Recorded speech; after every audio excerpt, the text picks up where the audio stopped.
قال إنما يتقبل الله من المتقين আল্লাহ তাআলা কেবল খোদাভীরু ও পরহেজগারদের কর্মফল গ্রহণ করে থাকে। আল্লাহু আকবার। ওয়াত্তাকুল্লাহ, যারা আল্লাহকে ভয় করবে, আল্লাহকে বিশ্বাস করবে, আল্লাহ তাআলার আদেশ অনুযায়ী চলবে, জীবনকে পরিচালনা করতে পারবে। আল্লাহ রাব্বুল আলামিন ওই পরহেজগার বান্দার সঙ্গে আছে। এটি কাবিল বলে দিলেন, বলে তুমি অমান্য করেছ, তোমার সঙ্গে আল্লাহ নাই। কলা, কাবিল বলে দিলেন, ইন্নামা ইয়াতাকাব্বালুল্লাহু মিনাল মুত্তাকিন। কাবিল বলে দিলেন, আল্লাহ তাআলা কেবল খোদাভীরু পরহেজগারদের সঙ্গে আছে, তোমার সঙ্গে থাকবে না। এবার ইলহামের মাধ্যমে, ওহীর মাধ্যমে আদম আলাইহিস সালাতু ওয়াস সালামকে জানিয়ে দেয়া হলো, এ আদম, এ হাওয়া, শুনো, তোমাদের গর্ভ থেকে, হাওয়া তোমার গর্ভ থেকে, এ আদম তোমার ওরস থেকে এখন থেকে জোড়ায় জোড়ায় সন্তান জন্মগ্রহণ করবে। একটি ছেলে একটি মেয়ে সন্তান এখন থেকে ভূমিষ্ঠ হবে। আল্লাহ তাআলা নিয়ম বলে দিলেন, দেখো প্রথমবার যেই ছেলেটির সঙ্গে কন্যা সন্তান হবে, পরবর্তী যে ছেলেটি হবে প্রথম কন্যা সন্তান, পরবর্তী ছেলে সন্তানের সঙ্গে সেটি বিবাহ দেওয়া হবে। পর্যায়ক্রমে হাবিলের সঙ্গে যেই বোনটি আসলেন, কাবিলের সঙ্গেও আরেকটি বোন আল্লাহ রাব্বুল আলামিন দিয়ে দিলেন। হাবিলের একটি বোন, কাবিলের একটি বোন। হাবিলের বোন বিবাহ করবে কাবিলে, কাবিলের বোন বিবাহ করবে হাবিলে। আল্লাহ তাআলার বিধান, এই বিধান অনুযায়ী চলতেছিলেন। তাদের যখন সিরিয়ালটা চলে আসলেন বাবাজিরা, হাবিল আর কাবিলের যখন সিরিয়াল চলে আসলেন, দেখা গেল হাবিলের বোনটি অনেক, কাবিলের বোনটি অনেক সৌন্দর্য হয়ে গেলেন। এটি পড়ে গেল হাবিলের ভাগে। আর হাবিলের বোনটি যে কুৎসিত হয়ে যায়, কালো হয়ে যায়, এই বোনটি ভাগে পড়ে যায় কাবিলে। তেমনি ভাবে দেখা গেল আল্লাহ রাব্বুল আলামিনের বিধান অনুযায়ী ঘোষণা করে দিলেন, আদম আলাইহিস সালাতু ওয়াস সালাম ডাক দিয়া কয়, নে হাবিল শোনো, হাবিল কাবিল শোনো, তোমার বোনকে সে বিবাহ করবে আর তার বোনকে তুমি বিবাহ করবা, দুইজনকে বলে দিলেন। এবার কাবিল সেটি মানতে রাজি নয়। কাবিল বলে দিলেন, তার বোনটি কুৎসিত, তার বোনটি কালো, আমার পছন্দ হয় না, সেটি আমি মানতে পারবো না। সে আদম আলাইহিস সালাতু ওয়াস সালামের কথা অস্বীকার করে ফেললেন। শুধু তাই নয়, আল্লাহ তাআলার বিধানকে সে অস্বীকার করার পরে তখন আসমান থেকে একটি ফাইসালা আসলেন যে, হে আদম, তোমার দুই সন্তানকে কুরবানি করতে বলো। হাবিল উট, দুম্বা, গরু, মহিষ এইগুলা চড়াইতেছিলেন, যে বলো তার মাল থেকে সুন্দর ভালো একটি মাল পবিত্র একটি জায়গায় নিয়ে এসে রাখতে বলো। আর কাবিল শস্য কৃষিকাজ করতেছিলেন, বলল যে তার কৃষিকাজ থেকে, ওখান থেকে তার মাল সম্পদ নিয়ে আইসা দুইজনের মাল সম্পদ পাশাপাশি রাখো।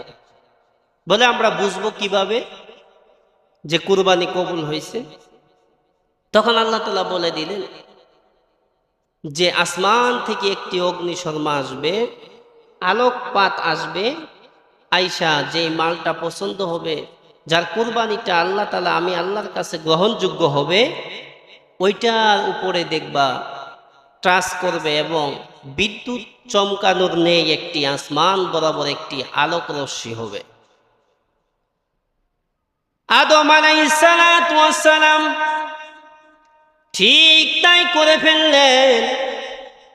হাবিলকে বললেন, এ হাবিল, তোমার পাল থেকে একটি মোটা তাজা ইষ্ট একটি পছন্দনীয় একটি জন্তু তুমি নিয়ে আইসা হাজির করো, একটি পশু নিয়ে আসো। কাবিলকে বলে দিলেন, এ কাবিল, তুমি কৃষি কাজ করো, যেই ফসলটা ভালো হয়েছে, সুন্দর হয়েছে, এরকম একটু ফসল তুমি আমার কাছে নিয়ে আসো। নিয়ে আসার পরে তাদেরকে বুঝাইয়া দেয়া হলো, আল্লাহ তাআলার পক্ষ থেকে যার কুরবানিটা কবুল হবে, সেই ব্যক্তিটা ওই সুন্দরী বোনকে বিবাহ করবে। এখন প্রশ্ন হলো যে আল্লাহ তাআলার আল্লাহ রাব্বুল আলামিন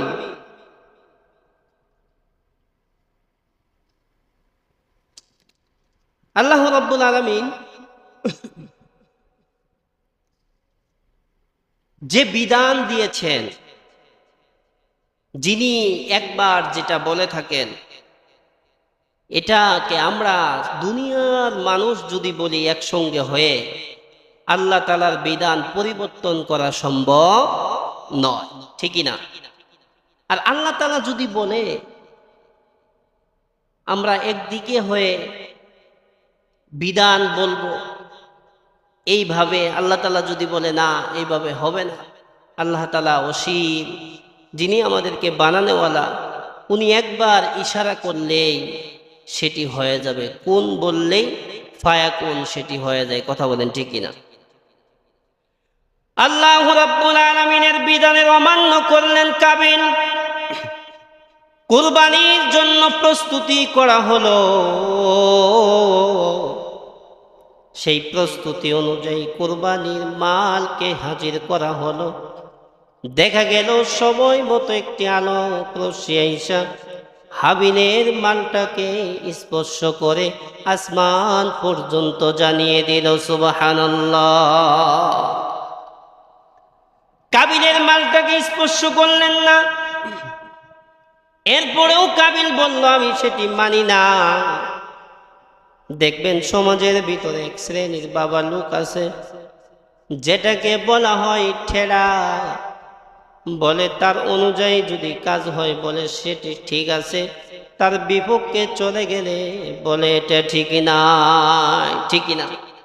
এইরকম শ্রেণীর দুনিয়াতেও এখন কাবিল মার্কা লোক আছে, যদি নিজেদের পক্ষে রায় আসে বলে এটা ঠিক আছে, আর নিজের বিপক্ষে যদি চলে যায় বলে এটা আমি মানি না, আবার দেখা হোক, আবার দেখা হোক। এরকম করে কিনা? এই জন্য কাবিলের কুরবানি কবুল হলো না। কাবিল মন খারাপ করলো, বললে আমি এটা মানি না, এটা মানি না, এটা মানি না। আল্লাহ রাব্বুল আলামিনের আদেশকে যখন অমান্য করে ফেললেন, মনটা খারাপ করতেছিলেন বাবাজিরা, হাবিল মার্জিত আকারে একটা নীতি কথা বলে দিলেন। قال إنما يتقبل الله من المتقين। আল্লাহ তাআলা কেবল খোদাবিদু ও পরহেজগারদের কর্মফল গ্রহণ করে থাকে। আল্লাহু আকবার। ওয়াত্তাকুল্লাহ, যারা আল্লাহকে ভয় করবে, আল্লাহকে বিশ্বাস করবে, আল্লাহ তাআলার আদেশ অনুযায়ী চলবে, জীবনকে পরিচালনা করতে পারবে, আল্লাহ রাব্বুল আলামিন ওই পরহেজগার বান্দার সঙ্গে আছে। এটি কাবিল বলে দিলেন, বলে তুমি অমান্য করেছ, তোমার সঙ্গে আল্লাহ নাই। কলা, কাবিল বলে দিলেন, ইন্নামা ইয়াতাকাব্বালুল্লাহু মিনাল মুত্তাকিন। কাবিল বলে দিলেন, আল্লাহ তাআলা কেবল খোদাভীরু পরহেজগারদের সঙ্গে আছে, তোমার সঙ্গে থাকবে না।